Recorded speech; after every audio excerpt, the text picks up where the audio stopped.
तो फैराडे का पहला नियम सिंपल है भाई, क्या नियम है? W बराबर ZQ, W समानुपाती Q, W समानुपाती Q, फैराडे का पहला नियम। ठीक है, W समानुपाती Q फैराडे का पहला नियम। चलो आगे भाई, है ये लो, क्या है बताओ? W बराबर ZQ, W बराबर E/96,500 गुणा Q। जब आप न्यूमेरिकल करोगे तो न्यूमेरिकल में Z नहीं देगा, तो Z की जगह क्या लिखोगे? बताओ इस W के बीच और E के बीच कौन सा संबंध है? W समानुपाती E, फैराडे का पहला नियम बोलो W समानुपाती, पहला नियम बोलो W समानुपाती Q, दूसरा बोलो W समानुपाती E। ये दूसरा नियम आ गया भाई, यहीं से उठा करके दूसरा नियम बन गया। लेकिन अंतर पता है क्या है? जब आपके पास विलियन 1 हो तो फैराडे का पहला नियम, विलियन 2 या 2 से ज्यादा हो, आर्यभूषण भाई 1 विलियन हो तो फैराडे का पहला नियम लगाओगे। और वो कह रहा है कि 1 विलियन तो AgNO3 का है, 1 विलियन कॉपर सल्फेट का है। अब बताओ W समानुपाती E, 1 AgNO3 1 copper sulphate, Faraday का नियम बताओ W समानुपाती E। वो कह रहा है कॉपर सल्फेट में धारा प्रवाहित की गई, W समानुपाती Q। समझ में आ गया? 1 विलियन हो तो, और 2 या 2 से अधिक हो तो लिखो विद्युत अपघटन का फैराडे का द्वितीय नियम।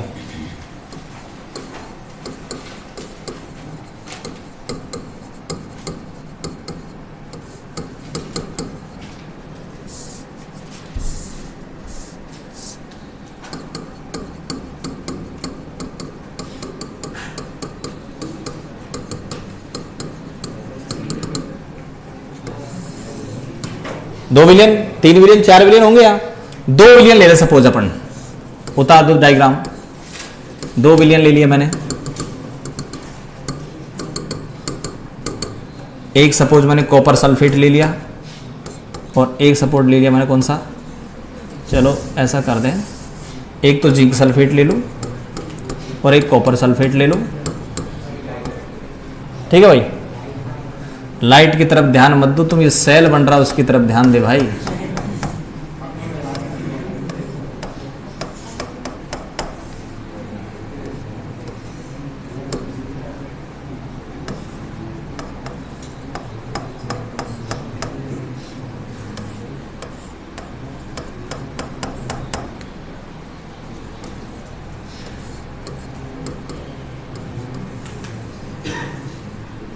ये लो, 2 विलियनों को अपन ने जोड़ दिया श्रेणी क्रम में।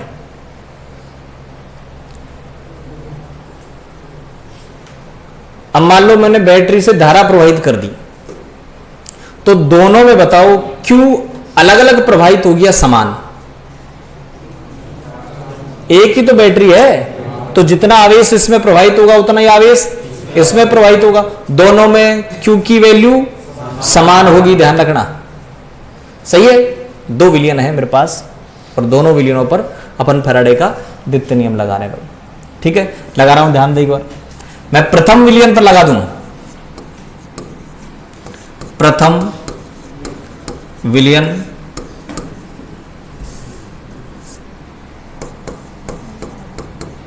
फैराडे का प्रथम नियम। ठीक है, क्या होगा भाई? W बराबर ZQ, इक्वेशन 1, इसको 1 लिख दूं, इसको 1 लिख दूं, Q को चेंज नहीं कर रहा, Q को चेंज नहीं कर रहा। बताओ Q को क्यों नहीं चेंज कर रहा? दोनों में समान होगा। दूसरा विलियन, द्वितीय विलियन पर फैराडे का पहला नियम लगाएं।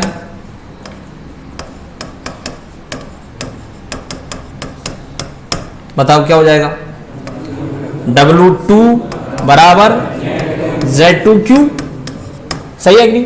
और अगर मान लो अब मैं इक्वेशन 1 में इक्वेशन 2 का भाग दे दूं तो भाई Q से Q कट जाएगा, क्या जाएगा बताओ समीकरण? W1 अपॉन W2 बराबर, सही है, Z1 और Z2 की वैल्यू रख दो, अभी तो आई थी, Z1 बराबर E1 अपॉन 96,500 और Z2 बराबर E2 अपॉन, पहले Z1 की रखो E1 अपॉन 96,500, फिर बटे में किसके रखेंगे? E2 अपॉन 96,500, उलट देंगे ना बटे में लिखने की बजाय, तो कैसे लिखेंगे बताओ? W1 अपॉन W2 बराबर, पहले किसकी लिखू? Z1 की, Z1 की क्या है? E1 अपॉन 96,500 बटा Z2, बटे में लिखने की बजाय गुणा करके उलट दो, 96,500 चल जाएगा ऊपर, E2 आ जाएगा नीचे, कट गया, क्या आ गया बताओ? W1 अपॉन W2 बराबर E1 अपॉन, W1 के सामने E1 है, W2 के सामने E2 है, इसको ऐसे लिख दे, W1 समानुपाती E1, W2 समानुपाती, या फिर शॉर्ट में लिखें W समानुपाती, यह आ गया फैराडे का द्वितीय। इलेक्ट्रॉनों पर मुक्त या जमा पदार्थ की मात्रा उनके तुल्यांकी भार के, इलेक्ट्रॉनों पर मुक्त या जमा पदार्थ की मात्रा Q के समानुपाती होती है, फैराडे का पहला नियम। इलेक्ट्रॉनों पर मुक्त या जमा पदार्थ की मात्रा तुल्यांकी भार के समानुपाती होती है, लेकिन यहां शर्त लगानी पड़ेगी। शर्त क्या लगाओगे? विभिन्न विद्युत अपघटय पदार्थों में, विभिन्न लगाना पड़ेगा ना भाई, एक थोड़ी है। विभिन्न विद्युत अपघटय पदार्थों में विद्युत धारा की समान मात्रा, समान तो प्रवाहित की गई, समान समय तक प्रवाहित की जाए तो W समानुपाती E होगा। W समानुपाती E कब होगा बताओ? समान मात्रा समान समय तक विभिन्न इलेक्ट्रोलाइट में प्रवाहित की जाए। अभी नहीं समझ में आया, दोबारा बोलो। समान धारा समान समय तक विभिन्न इलेक्ट्रोलाइट में प्रवाहित की जाए तो W समानुपाती E। नहीं आया अभी ना, एक बार और बोल दो तो क्या फर्क पड़ता है? विद्युत नहीं, अब नहीं, विद्युत धारा की समान मात्रा समान समय तक विभिन्न विद्युत अपघटय पदार्थों के विलयन में प्रवाहित की जाए तो W समानुपाती E। सही है कि नहीं? लिखो, फैराडे के द्वितीय नियम के अनुसार, फैराडे के द्वितीय नियम के अनुसार विभिन्न विद्युत अपघटय पदार्थों, विभिन्न विद्युत अपघटय पदार्थों, विभिन्न विद्युत अपघटय पदार्थों के विलयनों में, विभिन्न विद्युत अपघटय पदार्थों के विलयनों में, अब बताओ आगे क्या लिखूं? विद्युत धारा की समान मात्रा, विद्युत धारा की समान मात्रा, आगे समान समय तक, विद्युत धारा की समान मात्रा समान समय तक प्रवाहित की जाए तो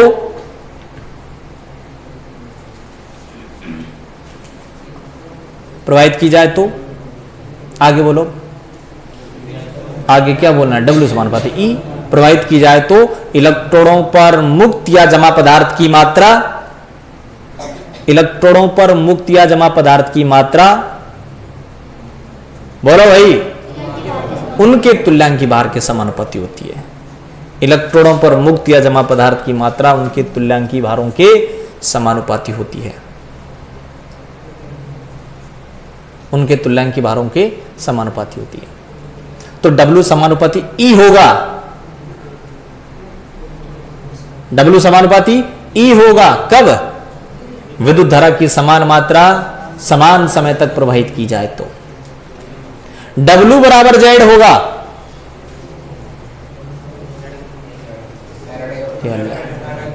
रख कुछ भी फैराडे नहीं यार, 1 एम्पियर धारा 1 सेकंड तक प्रवाहित करोगे तब W बराबर Z होगा। तो भूल जाते हो, गजनी हो। दोबारा बताओ, W बराबर Z होगा कब? 1 एम्पियर धारा 1 सेकंड तक प्रवाहित करोगे तो। W समानुपाती Q होगा, विद्युत धारा की समान मात्रा समान समय तक प्रवाहित की जाएगी तो। नीचे लिखे, जैसे जैसे दो विभिन्न विद्युत अपघट्य पदार्थ, दो विभिन्न विद्युत अपघट्य पदार्थ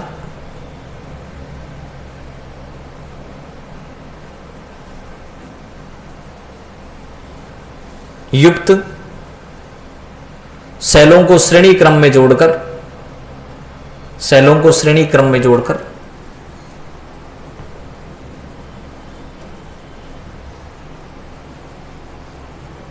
विद्युत धारा की मात्रा समान मात्रा समान समय तक प्रवाहित की जाए, विद्युत धारा की समान मात्रा समान समय तक प्रवाहित की जाए, विद्युत धारा की समान मात्रा समान समय तक प्रवाहित की जाए तो यह आ जाएगा अपना आगे।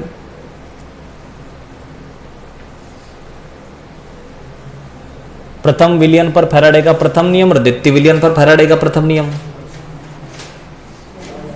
बोर्ड मत देखो, मैं बोल रहा हूं, लिखो प्रथम विलयन पर फैराडे का प्रथम नियम, प्रथम विलयन पर फैराडे का प्रथम नियम। लगाओ देखा, प्रथम विलयन पर फैराडे का प्रथम नियम लगा दो, क्या होगा? क्या होगा बताओ? W1 बराबर Z1Q।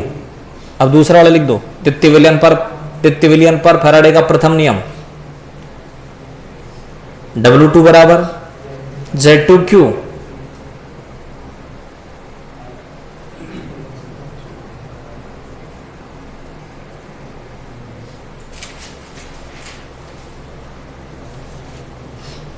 फिर इक्वेशन 1 में 2 का भाग दे दो, बोर्ड पे मत टीपो, यहां तक कर लिया तो आगे की समस्या कोई है ही नहीं।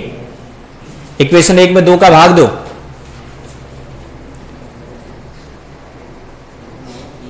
क्या आ जाएगा बताओ? W1 अपॉन W2 बराबर Z1 अपॉन Z2 आ जाएगा, सही है ना? अब Z1 की वैल्यू रख दो, लिखो Z1 बराबर E1 अपॉन 96,500 और Z2 बराबर E2 अपॉन 96,500, दोनों की वैल्यू रख दो।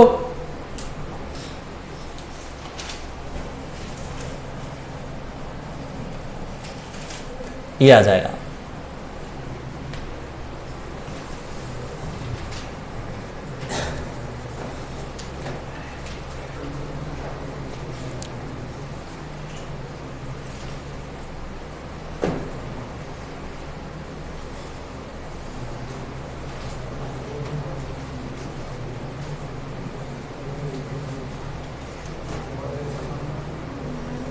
ठीक है, अब इसमें एक दो लाइन और लिख दें, लिखें, जैसे जैसे ZnSO4 व कॉपर सल्फेट, आपने सेल में क्या लिया था ऊपर? हाँ, जिंक सल्फेट कॉपर सल्फेट लिया था ना। जैसे जिंक सल्फेट व कॉपर सल्फेट युक्त सेल हो तो, युक्त सेल हो तो देखो ध्यान से, न्यूमेरिकल भी होता है इस पर, W1 upon W2, E1 upon E2। E1 कौन है? जिंक या कॉपर? जिंक, ये तो W जिंक बटा W कॉपर, E जिंक बटा E कॉपर, यानी आपके पास ये हो जाएगा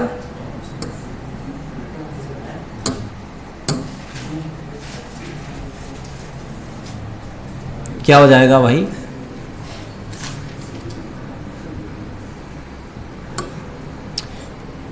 W1 अपॉन W2 बराबर क्या होता बताओ? E1 upon E2। मैं इसको ऐसे लिख दूं तो W जिंक बटा W कॉपर और E जिंक बटा E कॉपर। बोलो सही है कि नहीं? ये फार्मूला आ जाएगा।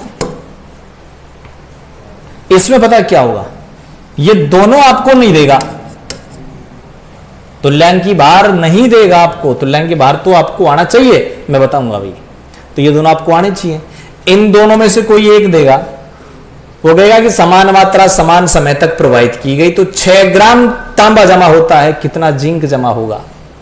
क्या पूछ रहा है? कितना ग्राम जिंक जमा होगा, क्या पूछ रहा है? डब्लू जिंक पूछ रहा है ना, तो डब्लू जिंक बटा 4 ग्राम तांबा जमा होता है, 4 बराबर ये दोनों आपको आने चाहिए। ये कैसे आने चाहिए उसकी बात मैं करता हूं। हो गए दोनों?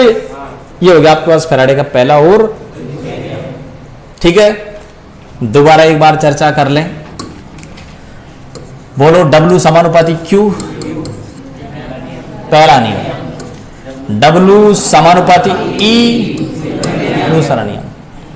W बराबर Z, 1 एम्पियर धारा 1 सेकंड तक प्रवाहित की जाए तो मात्रा किसका? Z का। आगे ना सारी बात समझ में? ठीक है, W1 अपॉन W2 बराबर E1 अपॉन E2। अपनी समस्या आ रही है तुल्यांकी भार की। ठीक है, मेन समस्या क्या है? तुल्यांकी भार। तो अब मैं आपको इस समस्या से भी निजात दिलाता हूं। देखो, लिख दो आप तुल्यांकी भार।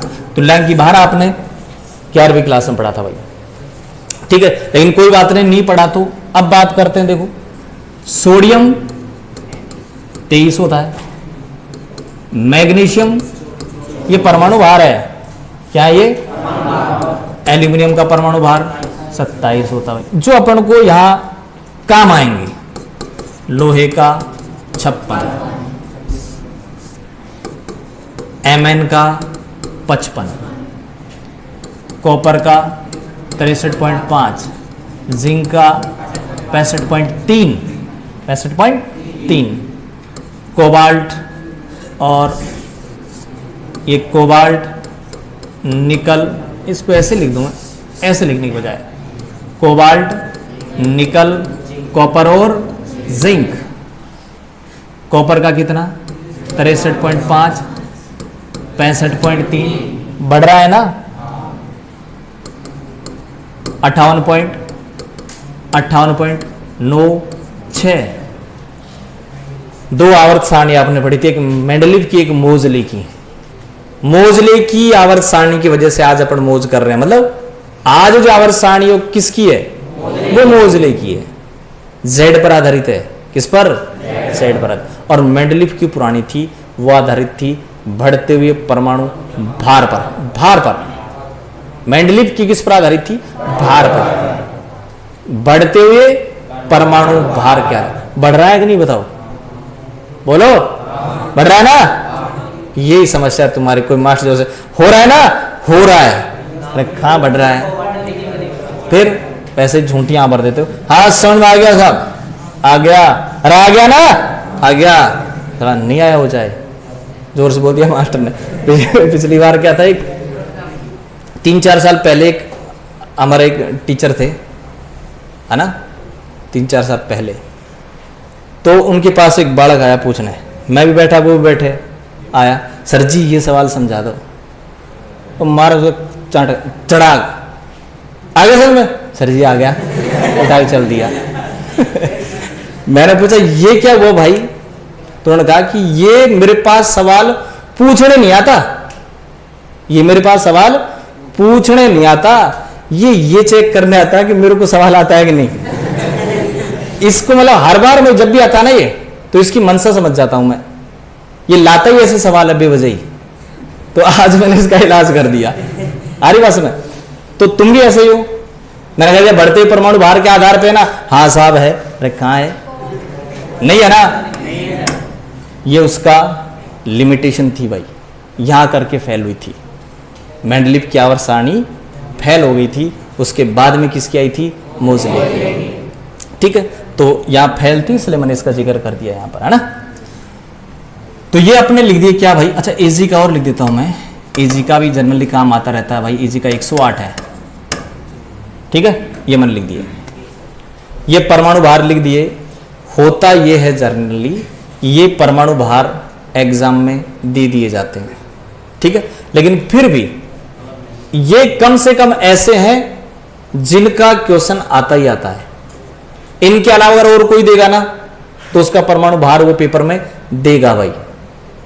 अरे क्वेश्चन भाई एजी दे दिया, एजी तो आगे माने पीटी दे दिया, एयू दे दिया और कोई सा मेटल दे दिया, तो ये समझ लेना आप कि उसका परमाणु भार वो क्वेश्चन में देता है। लेकिन कुछ ऐसे होते हैं बड़े सिंपल सिंपल से जिनका वो नहीं देगा भाई, इनके नहीं देगा, ये माने आप तो, ये मान के चलें कि इनके तो नहीं देगा, है ना।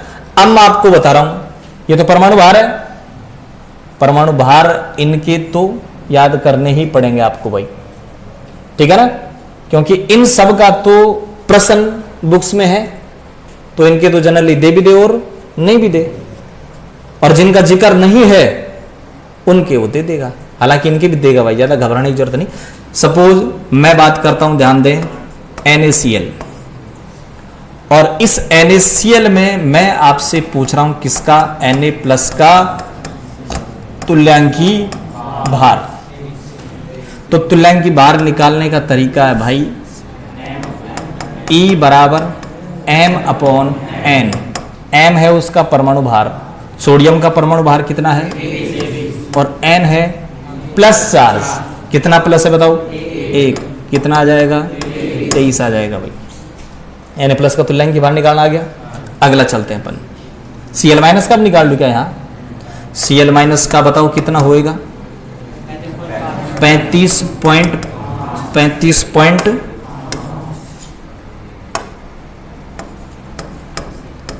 बटा 1। चार्ज नहीं लिखते, ध्यान रखना, जहां भी आप न्यूमेरिकल करोगे वहां चार्ज कभी नहीं लिखा जाता, ध्यान रखना।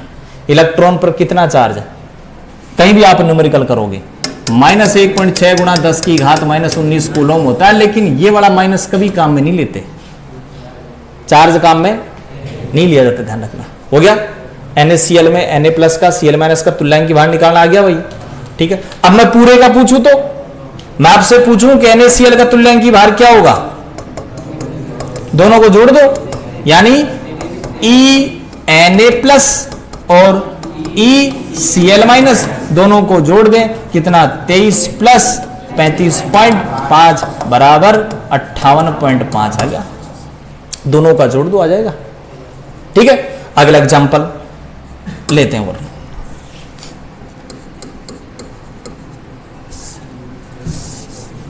Na2SO4 ले लें।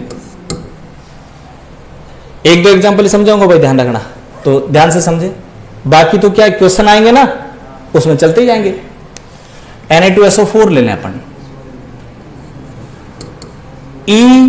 Na+ का निकलेगा, कितना होता है, 23/1, 23। दूसरा कौन सा आयन है इसमें, SO4 -2 है, SO4 -2 का परमाणु भार कितना होगा। सल्फर का कितना नहीं लिखा, लिख देंगे भाई, सल्फर का कितना 32, O का कितना 16, जो आते जाएंगे ना भाई वो मैं लिखता जाऊंगा।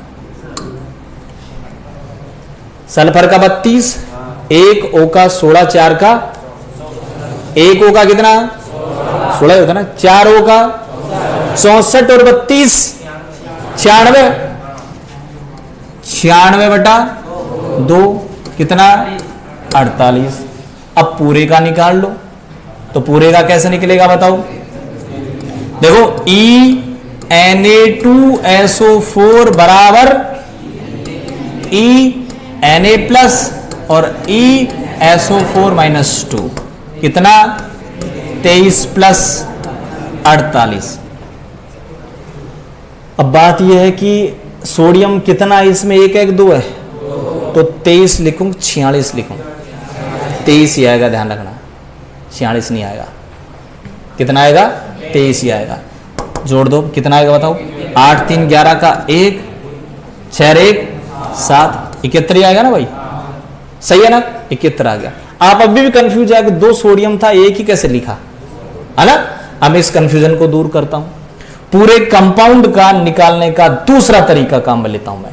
दूसरा तरीका क्या है मेरे पास भाई, इसको थोड़ा छोटा कर दो ना। दूसरा तरीका क्या है, Na2SO4 निकालने का तरीका है m/n।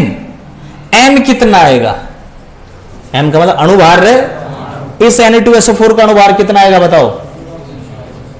23 दूना 46 और 64 इसका 64 और 46 100 है क्या है? 110 सही है ना? 110 बटा 1 Na पे कितना चार्ज है? 1 Na पर कितना चार्ज है? 1 2 Na पर 2 का भाग दे दे, कितना आएगा? 55 आएगा। तो फिर कहीं ना कहीं तुमने गड़बड़ कर दी इसका मतलब है। किसमें? यहाँ तो जब भी तो कह रहा हूं कहीं ना कहीं गड़बड़ करी इसका मतलब तुमने। अरे देखो कैसे निकाला आपने, Na2SO4 का निकालना है, 2 सोडियम है तो 46, सल्फर का 32, 1 O का 16, 4 का 64। अब जोड़ो भाई 100। अब मैं जब भी तो कह रहा हूं कि तुमने गलत किया, इसका मतलब 142 बटा 2 कितना आ जाएगा? 71 आएगा भाई। 2 तरीके हुए निकालने के। पहला तरीका आयनों का जोड़ देना, दूसरा तरीका टोटल अगर निकालना हो, टोटल निकालना हो तो टोटल कैसे निकालोगे? अणु भार में कुल प्लस का भाग दे देना, अणु भार में कुल प्लस का भाग दे देना, आ जाएगा अपने आप ही। पहले सल्फर का कितना आया था भाई? 48 आया ना। चलो मैं एक एग्जांपल और आपको पेश करता हूं Al2SO4 का। Al2SO4 का गलत लिखा है Al2SO4 मैंने, क्यों लिखा बताओ? बताओ, नहीं पता? Al पे चार्ज होता है +3, SO4 पे चार्ज होता है -2, अदला बदली करो। Al2SO4 का होल थ्राइस। अब सही है भाई, थोड़ा सा ध्यान दिया करो। Al2SO4 का होल थ्राइस हो गया, ठीक है ना? ज्यादा टाइम तो नहीं हो गया, 6 बजेगा बस, 2 मिनट ही सवाल है ना भाई। अब बताओ कैसे निकलेगा? पहले EAl+3 निकालो। एल्यूमिनियम का कितना होता है? 27 बटा 3 बराबर, अब किसका निकालूं? ESO4 -2 कितना था? 96 बटा 2 बराबर 48 था ना। अब बताओ Al2SO4 के होल थ्राइस का कैसे निकलेगा? Al2SO4 के होल थ्राइस का कैसे निकलेगा? दोनों को जोड़ दो, 48 + 9 आ जाएगा। सही है। यहां एल्यूमिनियम कितने थे? मैंने 1 का ही जोड़ा है। सल्फेट कितने थे? मैंने 1 का ही जोड़ा है ना? ये तो हो गया। आयनों को जोड़ के भी निकाल सकते हैं आप, और टोटल निकालना चाहें तो कैसे निकालोगे? Al2SO4 का होल थ्राइस बराबर m/n, m अपॉन कितने का भाग दूं बताओ? अणुभार तो निकालना आता है ना? अणुभार कैसे निकालते हैं बताओ? एक एल्यूमिनियम का कितना? 27 दुआ प्लस 1 सल्फर का कितना? 32 गुणा 3। 1 O का कितना? कितने O या? 12 है, 4 3 12। सबका जोड़ लोगे ना? सबका जोड़ लिया, m आ जाएगा। कितने का भाग दूं? n क्या है ये बताओ? कुल प्लस 1 एल्यूमिनियम पर, 2 एल्यूमिनियम पर, या 6 का भाग लगेगा, ध्यान रखना, तो आ जाएगा अपना आप ही। अणुभार में कितने का भाग लगेगा? हालांकि आप पूरा मत निकाला करो, कैसे निकाल लिया करो? जोड़ जोड़ के निकाला करो, वो बड़ा सिंपल रहेगा। मान लो सपोज आपको इसका निकालना है, Na2CO3 का निकालना है, बताओ कैसे निकालो? सोडियम का और CO3 -2 का निकाल लो, यानी ENA+ का और ECO3 -2 का निकाल लो। यहां तो कितना आ जाएगा? 23 बटा 1, और यहां कितना आ जाएगा? 48 60 बटा 2, दोनों को जोड़ देना, ये आ जाएगा 23, ये आ जाएगा 30, जोड़ दो, दोनों का आ जाएगा। तो लाइन के बाहर निकालना है कि नहीं बताओ? आ गया ना? स्टार्टिंग से उतारो जल्दी, ये लो।